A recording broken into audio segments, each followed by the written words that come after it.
আসসালামু আলাইকুম। আমি ডাক্তার জুনাইদুর রহমান লিখন, সহকারী অধ্যাপক, সার্জারি বিভাগ, মুগদা মেডিকেল কলেজ হাসপাতালে কর্মরত আছি।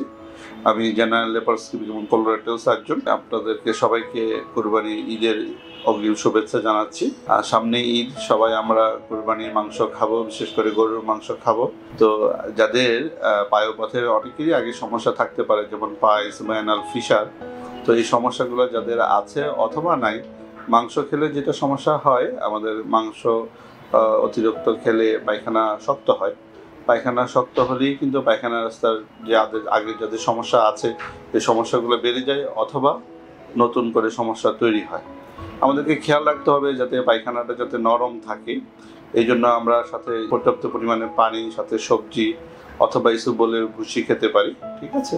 এছাড়াও যদি তারপরে সমস্যা থাকে, আমরা বাজারে বিভিন্ন ধরনের পায়খানা নরম করা ওষুধ পাওয়া যায়, সেগুলো খেতে পারি। হ্যাঁ, তবে খুব বেশি সমস্যা হলে কিন্তু অবশ্যই আপনার সার্জারি বিশেষজ্ঞ ডাক্তারের সাথে যোগাযোগ করবেন। কারণ পায়ের পথে রক্ত যাওয়া বা ব্যথা করা কোনোভাবে এটাকে অবহেলার চোখে দেখা যাবে না। এই জন্য সবাইকে সতর্ক থাকতে হবে। সবাইকে আবারও ঈদের শুভেচ্ছা জানাচ্ছি। ঈদ মোবারক। ধন্যবাদ সবাইকে।